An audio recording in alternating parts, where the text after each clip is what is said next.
so beautiful. Look at you with your itty bitty Thank self. you. Thank you. I saw the film and Yeah. I am blown away. Oh, good. Everybody wants to do some big classic Shakespearean role, right? And most ingenues want to play Juliet. Was that ever something in your wheelhouse that you were like, I think I want to play Juliet? So it was definitely on my radar, but I think just because the past incarnations of it were blonde and white women, it was never something I saw myself in, which is why this one is so special.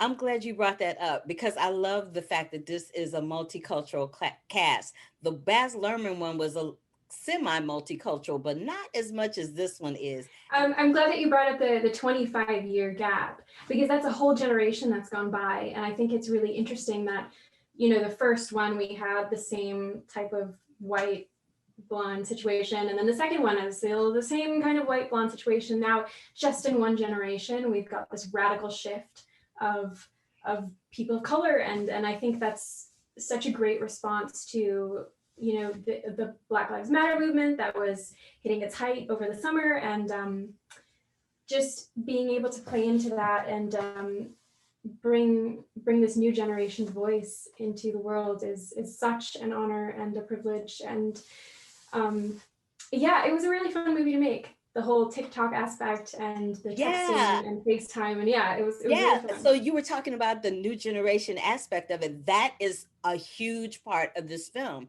Yeah, yeah. I mean, I think that definitely speaks to maybe a younger generation than even me, because I am not that person. Oh, you're not a social media doll, I huh? am not. No, I'm a little wary of social media.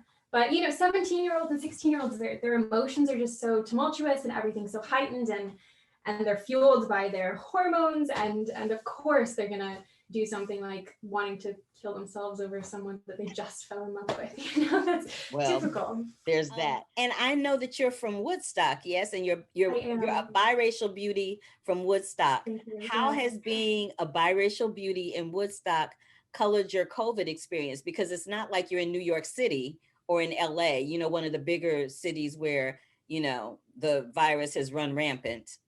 Yes. Yeah. I mean, it's a very white community up here, and that's not to say it's completely white, but I it love can you're be like, it's a hard. very white community.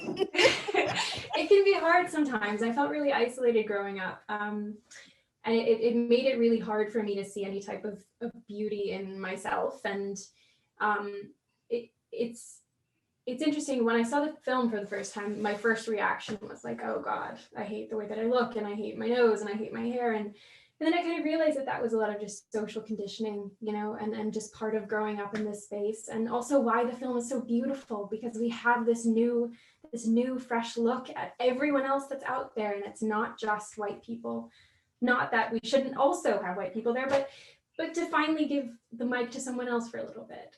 Yeah, And I the think that's film really reflects the world the way it is, as right. opposed to a different gaze of the world. And I love Right. that. Yeah. Yeah. I feel really fortunate that just in 2 years that I've been able to bask in this incredible ray of luck and of light, and to be playing a strong female character, and to have come from Selma Spades with Tyresha Poe, who's so strong and amazing, and Sella, who's amazing, and Lovey, who interviewed. I love Um, Lovey. yeah, and it just feels like an amazing trajectory. Like there's some good vibes around that. I Yeah. want to So, mention how big of a fan of Superstore I am. So oh, you like Superstore. I do. I love Yay. it. I watch it all the time. So this is really Aw. Aw, thank you. Thank you so much. I have to say, my favorite cut off of the playlist was Bootylicious. That made me laugh out loud. yeah, there were a couple of funny moments, definitely. I was like, okay, for the playlist having Bootylicious, that was hilarious. And let's just talk about this outfit, because this Oh outfit, God. this little ensemble that you have going on Yeah. in the corner with the pictures and everything, it's hot. It's kind of hot. Thank you. I really wanted to showcase women, so I'm all my outfits for this press situation are going to be featuring different women creators, which is really cool. Yes, I love that. Cool. Thank you, sweetie. Thank you so much. You're welcome. Bye. Bye. To keep up with the Curvy Critic, like our page here, click that subscribe button, and click that bell for notifications. Love, peace, and hair grease, y'all.